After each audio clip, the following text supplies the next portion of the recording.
This program contains graphic material, including offensive language. Viewer discretion is advised. It was just about killing. No Miami gang is more violent. You might get your head blown for an ounce of coke. Or more brutal. There was a point where you could not bump into me without me hurling a blow. You couldn't look at me funny. They get pleasure in talking about how someone's mother watched their kid die, and how funny that is. They're proud of their Haitian heritage, but their cruelty has no limits. You torture your loved ones to try to make the parents talk. And if violence doesn't work, they'll call on the dark power of voodoo. A lot of people has been taken out through black magic. They call themselves Zoe Pound, Haitian to the bone. We won't let nobody come in our hood and take over and think they're gonna run over us. Zoe Pound, man, on everywhere, man. In the jungle, you gotta kill to eat. Gangland.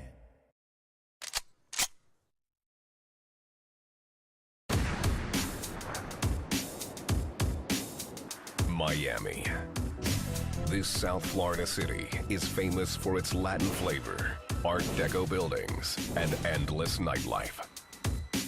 It's also a U.S. gateway for narcotics traffic from South America and the Caribbean, with one of the highest crime rates in the nation.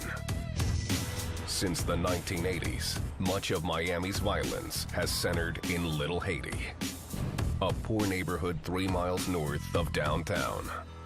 I mean, it's not a neighborhood you would want to raise your child in. I mean, you know, every day you're hearing gunshots around, people getting killed. This neighborhood is home to some 40,000 Haitian immigrants and has been overrun with drugs, gangs, and carnage. That's kind of like why they call Little Haiti Little Vietnam. There's war out there, man. War out there for real. And it's all because is trying to eat. March 5th, 1997. The freighter L'Arche Dende, en route from Haiti, arrived in Miami and moored. A group of 6 gangsters hid near the pier. One of them was Macazo, a local rap artist well known in Miami's Haitian community.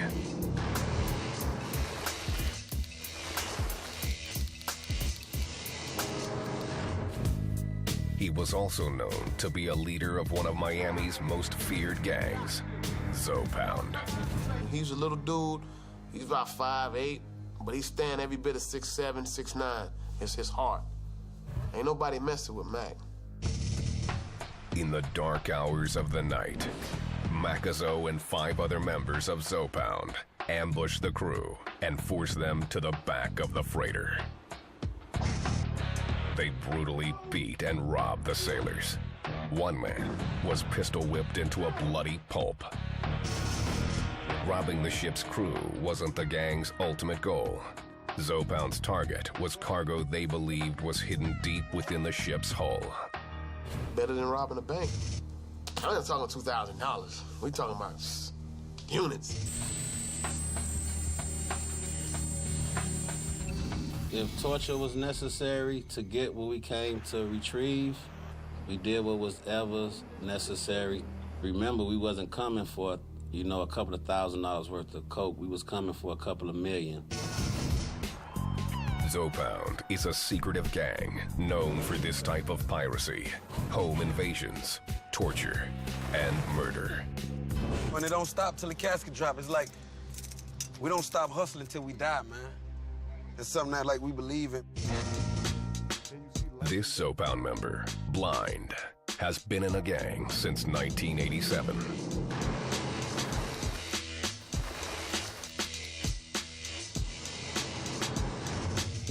I had a shootout when I was 12 with some dudes in the projects. One dude took a radio from a homeboy Baby at the time, and we got in a shootout. I remember that the first time I ever seen somebody shoot at somebody. Y'all just gonna have me walking through the hood. Blind moved to Miami in 1978 with his parents. As a new immigrant, he struggled to fit into American culture. My parents didn't speak the language. The culture was totally different. It was like hard on me as a child, you know? Zoe Pound gave Blind something he lacked: power. There's power in unity, you know?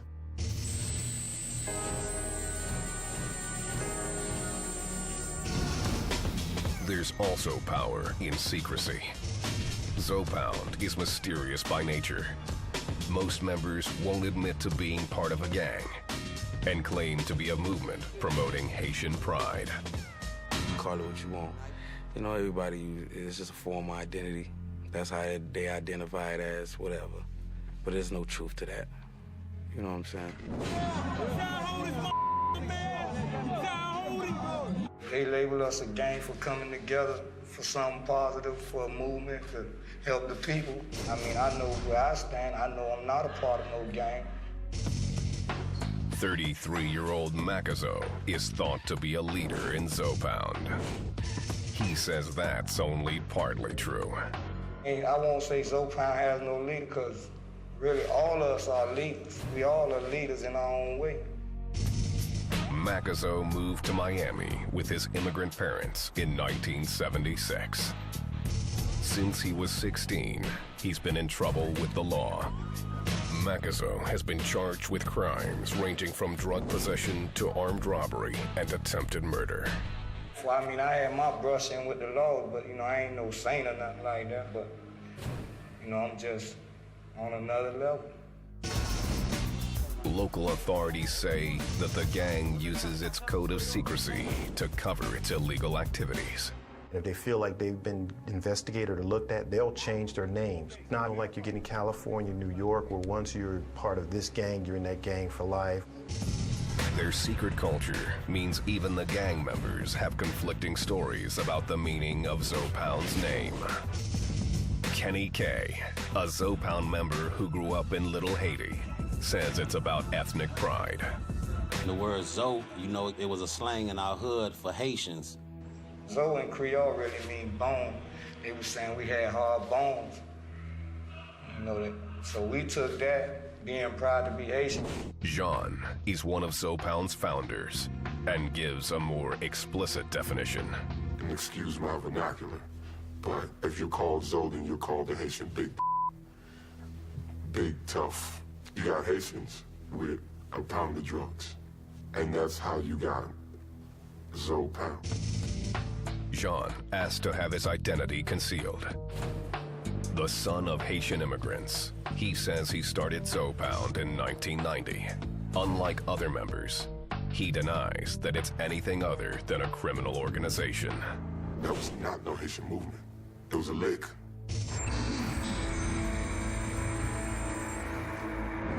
We went, we hit, we got the money, we got some guns, we had some drugs, we was off the chain.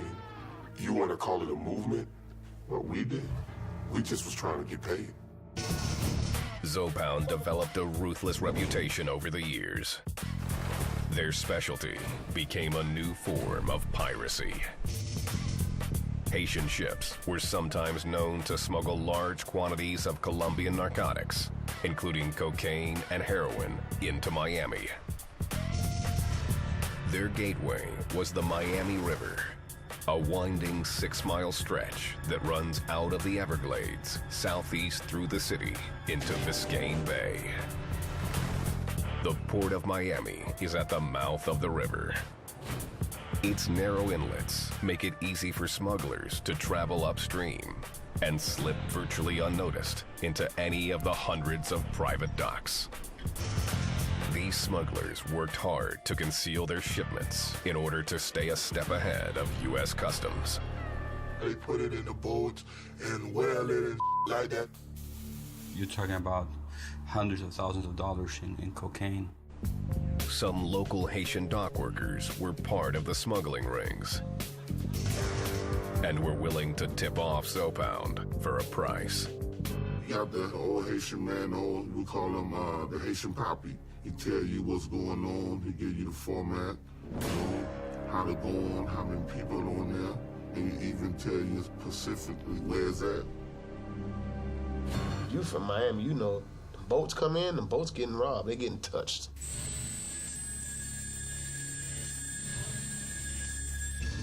That was a normal occurrence, I mean, on the ports. The boats were easy marks, and the robberies were rarely reported. Who's going to call the police and say, well, I've been ripped off for, a ton of cocaine or 1,000 pounds of cocaine?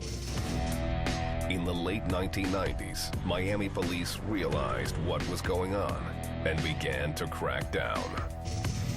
They confiscated nearly 1,300 pounds of cocaine from one freighter alone. The increased police scrutiny made Zoe Pound even more secretive and ruthlessly violent. One of the things with the boat invasions where they were killing the people on the boat so that there would be no witnesses. When Macazo and the other Zoe Pound members raided the Larche Dende on the night of March 5th, 1997, they were hoping to hit the jackpot. The perfect robbery had one problem, though. The ship's captain was unaccounted for. Miami. Many call it the capital of Latin America and the Caribbean.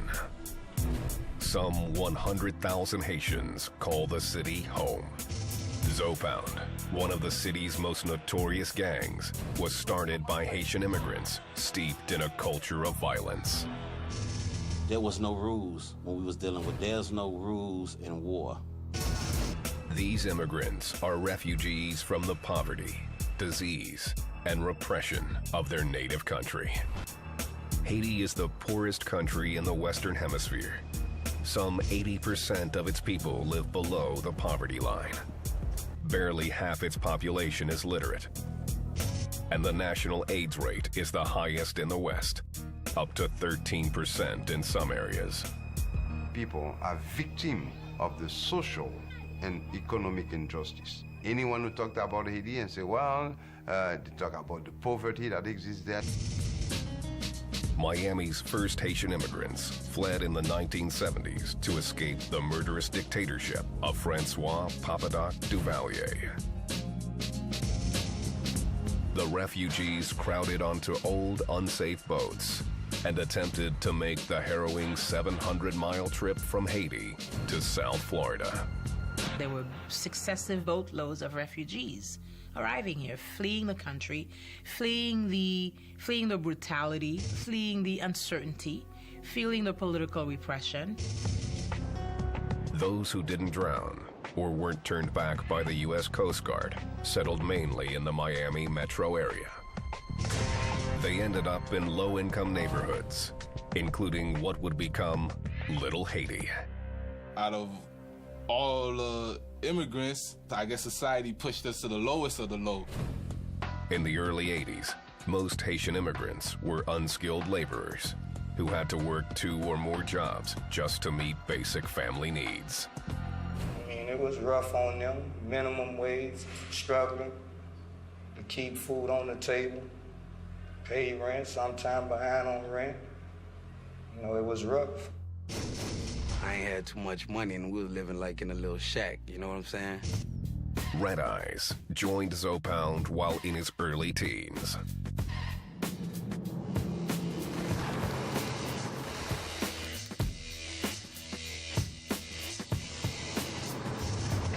As a child, he and his friends had trouble fitting in with other kids in the neighborhood. You know, the American kids, they was wearing jeans and the sneakers and the fly Jordans, et cetera, et cetera. You know, so when you looking at that, you go to wanting that. The Haitians were often bullied by other children. They catch a vulnerable Haitian person that's walking to or from class or to or from school, and a mob of kids will jump on them for no reason at all. See, in those days, because of those things was happening to Haitians on Fridays, they called Haitian Fridays, they would jump to Haitians. Jean remembers one fight when he was 12. I was in the lunch line, and a kid decided to skip me. He was a bigger kid, so he kind of did me up really well. But I stood there and I fought toe-to-toe. And I got hurled.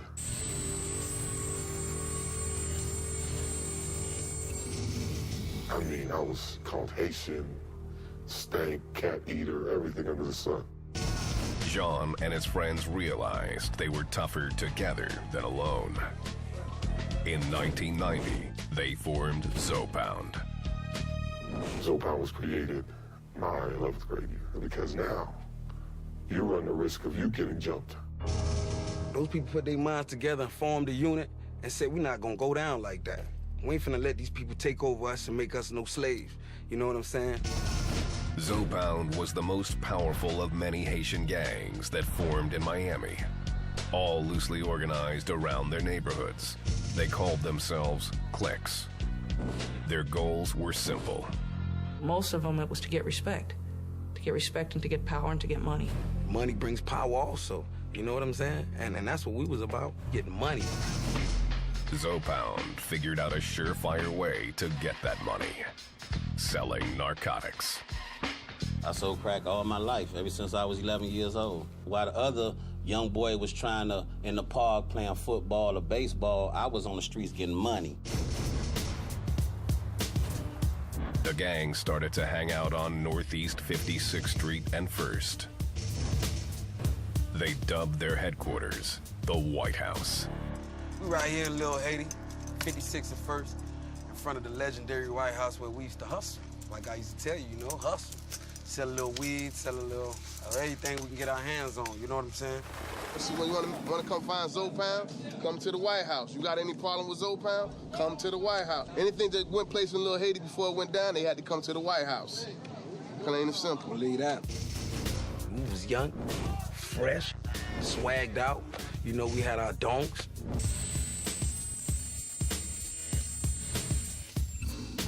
Everybody with their candy paint.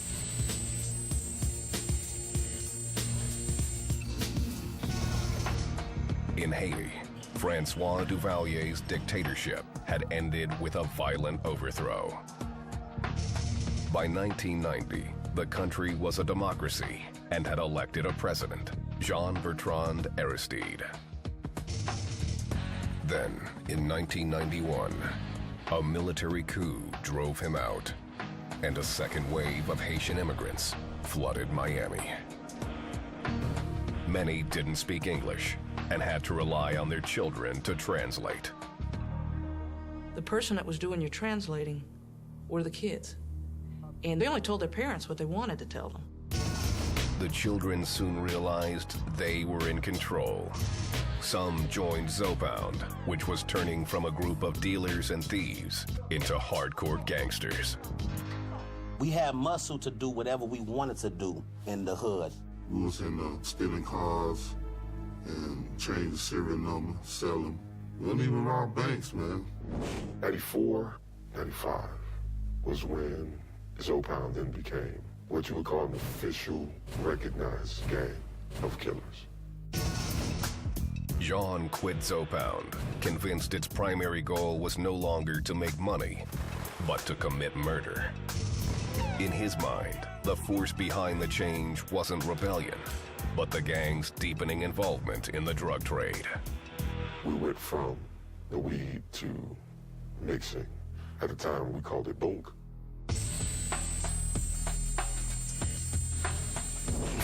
By 1997, Zoe Pound had a favored method of getting drugs: pirating boats that smuggled Colombian cocaine. The Colombians started setting up a hub in Haiti because they saw an opportunity to get their drugs to the United States through using these Haitian vessels. The Miami River, with its miles of winding waterways and numerous available docks, was a natural setting for the smugglers. It was easy. Come in, offload, and everybody's happy. It also offered easy pickings for Zoe Pound. Crew members that fought the pirates were beaten, tortured, and sometimes killed. People lost ears and fingers and certain body parts, to pertain the answers to what we needed to know. Zoe Pound established a fierce reputation on the streets, even among the hardest gangsters. I have not found a group that's not afraid of them. Our Latin groups I tease with, why don't you set up shop back here and look at me and are you nuts? those Haitians will kill you. One Haitian gang, the Street Action Posse, or SAP, tried to challenge Zoe Pound and paid a heavy price. Yeah, a little bird flew over to us and told us that they was gearing up to come kill us. And they came and got what they asked for. February 8th, 1996. SAP triggered its attack on Zoe Pound. They planned a hit on the Zoe Pounds, an ambush. For some reason, the Zoe Pound had gotten wind of this. Someone had tipped them off, and they laid an ambush waiting for the SAP boys to show up. They had nothing better to do but try to with some who was doing some real who was getting some real money, and they wanted part of it. When SAP rolled into Zoe Pound's neighborhood at North 56th Street and Miami Place, a fierce gunfight erupted. They done shot at some of my boys, whatever, and we done retaliated, shot at them. 22-year-old Rovington Roll was one of the SAP gangsters involved. He jumped out of the car to get a better position and met a hail of Zoe Pound bullets. The driver stayed as long as he could, and he pulled off while the dog was trying to go back in the car. You know, it was an ugly sight then, you know? He died with his gun right there. They hit him by over 130 times, and there were about 200 shells out there. It turned to corned beef hash, man. Breakfast. The SAP boys left Roll to die on the street. They just left him behind. No one stayed around to render him aid. Miami police got a tip that one of Zoe Pound's leaders, Macazo, may have been the trigger man who fired the fatal shots. One individual told me that it was in fact Macazo that actually shot Mr. Roll, as Mr. Roll was actually trying to flee. But that was never confirmed. No one from Zoe Pound, including Macazo, was ever charged in connection with Roll's death. The reason? They were a violent group, a violent gang, but nonetheless, in this particular instance, they were ambushed. Zoe Pound remained firmly in control of Miami. It wasn't no problem because we wiped that problem out as soon as it came up.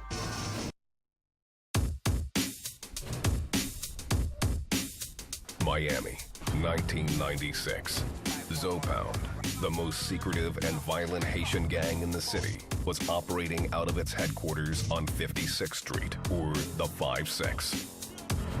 When you used to have to come through 5-6, you had to put your window down to identify yourself. If not, your get shot up, and you couldn't ride around too times. Your get shot the up. Zoe Pound didn't care where they staged their shootouts or who might be killed. One notorious incident took place near a North Miami Beach swimming pool. Said there was like 67-year-olds getting swim lessons in the pool as rounds are going back and forth over their heads. And there was 64 rounds left on the scene. Some members of Zoe Pound publicly deny they are a gang, claiming police are unfairly branding them. They put the label on us as far as being a gang, but that's not what the movement was about. It was just about standing up for our people, making a way for our people. As part of its culture of secrecy, Zoe Pound has a long history of shunning traditional gang behavior. We don't believe in throwing up no retarded gang signs. That's retarded. There are no beat-ins for new members or mandatory tattoos. It's not like, you know, with the crowns and the pitchforks and the bunnies and the champagne glasses. They don't do that. The only colors they fly are the colors of Haiti. We don't have no colors. A lot of my friends, they like to represent their Haitian flag that represent their country. This is what we represent. This is what all of it mean right here. This flag said right here, La Union fait la force, which means when you unite, when you click up, join up as one, that's powerful. Zoe Pound says what holds the clique together is the special bond among its members. While some have more power than others, there is no one leader. It's unity, it's family, it ain't no boss. Everybody their own boss. You feel me? It's like, you got something, you got something, you got something, I got something. To Zoe Pound, putting in work is all that matters if you want to make a name for yourself. For the new people coming, you want to work. Everybody want to hustle. Everybody wants some kind of income. But by you showing your loyalty and your dedication, make you step up to different ranks. Loyalty and dedication often translate to random violence. One of the gang's preferred methods of payback, drive-bys. They called it riding. Riding meant you go out to look for people to kill. And they just drove around until they found the people they wanted to kill. But if you shoot at me, I'm gonna shoot at you back. I ain't gonna come out there with no knife. Zoe Pound drive-bys feature a barrage of shells, designed to make a statement as much as to kill. All day gunplay. And I just been seeing police come picking up shells of bullets. And not one bucket, not two buckets, but 3 filled buckets with none but shells. Everybody, including the driver, has a gun. Everybody has to shoot. Everybody has to empty their gun. That makes everybody just as guilty. The gang stocks a huge cache of automatic weapons, including choppers.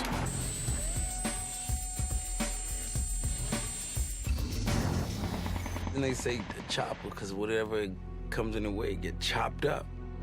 That gun is an epitome of power. It shoots a big round and does a lot of damage. That's a weapon of choice.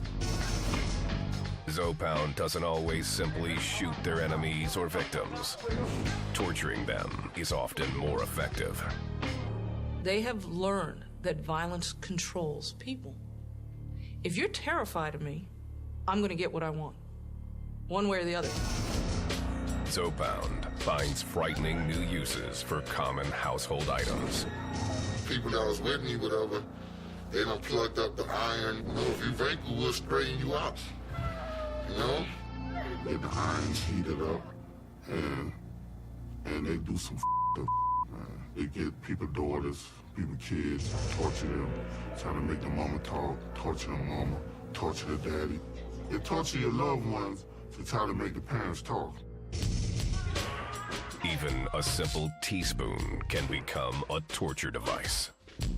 You know, we ain't have to, no iron. We had to use a spoon or something, put it on the stove or whatever. You get that hair smell first, and then you get that, like, a burnt meat, like, you know, kind of smell.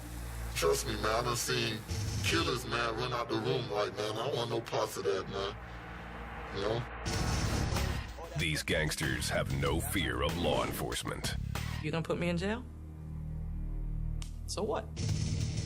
Even the threat of the death penalty means nothing. And their mentality is, if I kill you, what can the state do to me? They can kill me.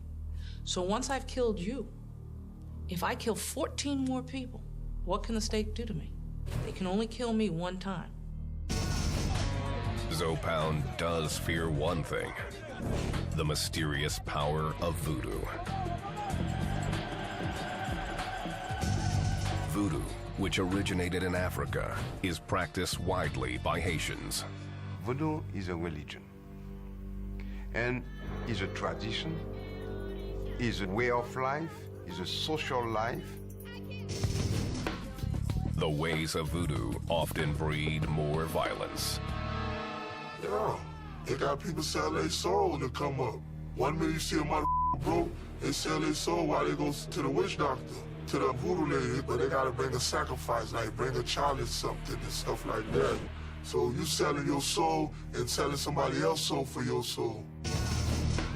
Many Zoe Pound members believe it gives them protection during gang warfare. My friend was in the car, and someone drove up on the car and shot the car like 10 times. And he showed me a little scratch, and he said the bullet went through him, but the voodoo protected him. If you believe in something And if you go and commit a murder and you didn't get caught, it worked, didn't it? In your mind.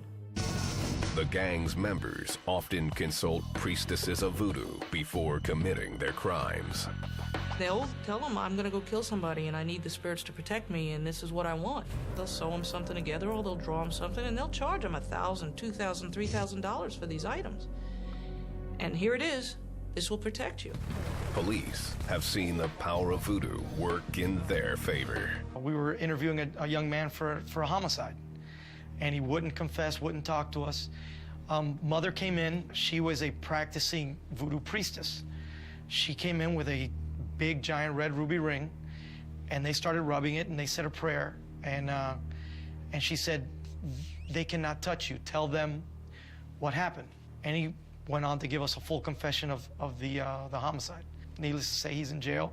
He's been found guilty, and it didn't work for him.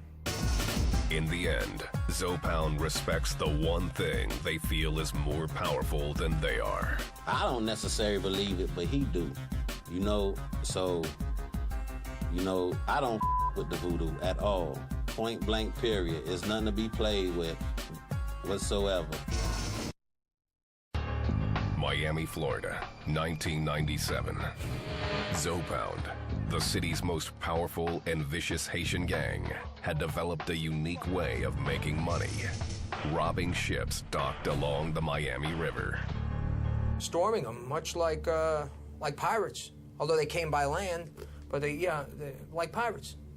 And it was stuff that you would see out of a Chuck Norris movie, yeah. The freighters often carried millions in illegal drugs stashed in their hulls. Gangsters in Haiti would tip off their counterparts in Miami. So the tip, it'll come here, so all you need is the name of the boat. And then once it get here, then you gotta wait the custom go on there and clear it. One boat, I know they hit for about 300 keys. Now with the big lick. The street value of these hauls often ran into 7 figures. Millions of dollars, man. It's man, done. Like I say, you could wake up with $5 in your pocket and go to sleep with 2-3 million, or maybe more. That's the kind of score Zoe Pound was hoping for when it ambushed the freighter L'Arche Dende on March 5th.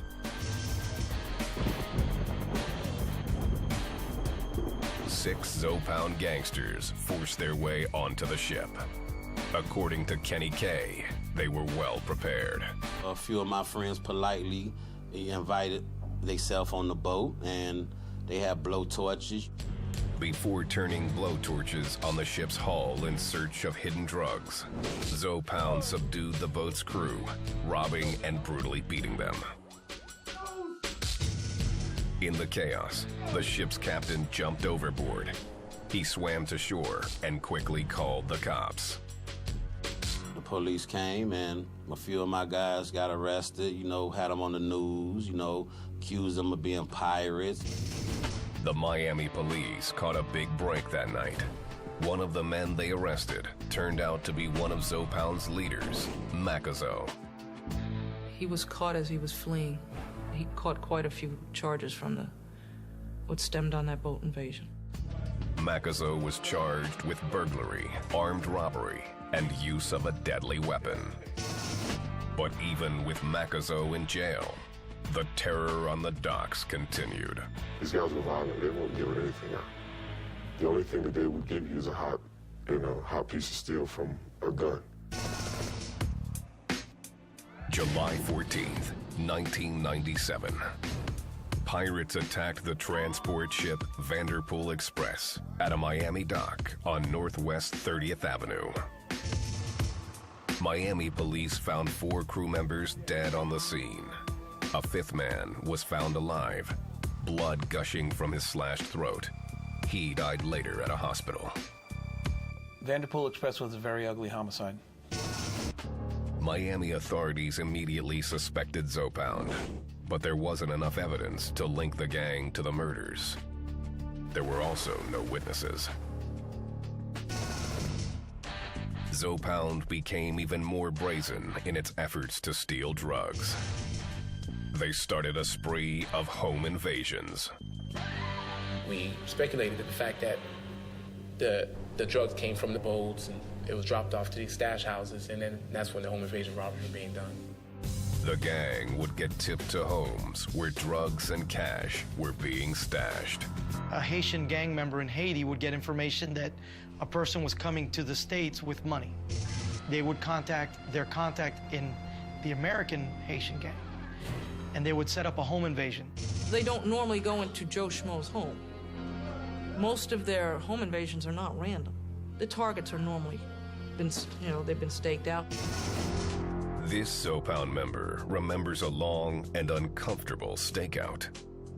48 hours straight in a car, pissing in, the little Gatorade, gallon, whatever, pissing it out, man, just to get this money. Zoe Pound's home invasions were swift, terrifying, and usually featured torture. They'd kick in the door, hold everybody hostage. There was people sleeping, wake them up, tie them up, cut off the phone lines, whatever, put them in separate rooms, and ask each of them, where's that? The gang's tips weren't always accurate, but they thrived on blood and violence and showed no mercy to their victims. They would go to this house and do this home invasion, torture these people, and sometimes I even commit a homicide, and the people in this home are totally innocent, had nothing to do with nothing. One innocent victim was a 45-year-old father named Fred Benoit. On December 22nd, 1998, Miami PD was called out to his home. In the middle of the night, they cut his phone lines, came to his home, forced their way in, and shot him. The man's teenage daughter had shielded her younger brothers in another room while the intruders ransacked the house. When police showed up, the men took off empty-handed. My information that I received on this victim, he was never involved in any illegal activity. He was just a hardworking man who provided for his family. Again, the cops suspected Zoe Pound was behind the attack. I don't know nobody who did that to nobody. You know what I'm saying? The police kept running into another obstacle with their investigations. No one from the community was talking. The only time that these get reported is if somebody gets hit, or if a neighbor happens to call. And in some of the neighborhoods, the neighbors don't call. By 1999, Miami police were frustrated by Zoe Pound and called in the FBI to help set up a series of sting operations. We started setting up home invasion robbery scenarios, actually going out there and setting up houses with, kilos and money. The traps worked, but one big fish got away. Just 1 month after his arrest for the attack on the Larche Dende, Macazo was set free from jail when a judge threw out his case. The Zoe Pound leader was back on the streets. The lawyers do what they supposed to do. They beat the case, and and the DA been hot ever since then. Miami, 2001. After years of senseless killings and home invasions, an FBI-led task force set elaborate traps for Zoe Pound and began putting away some of the city's most violent gangsters.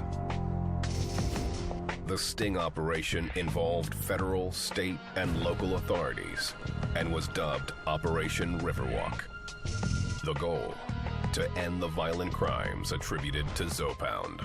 They literally closed down the Miami River for drugs. Close it down. The authorities say that Zoe Pound is keeping a lower profile for now. I don't believe, personally, that the Zoe Pound continues to involved in any kind of activity, at least not to make themselves notorious. Some members like Blind and Red Eyes remember the gang's most brazen era.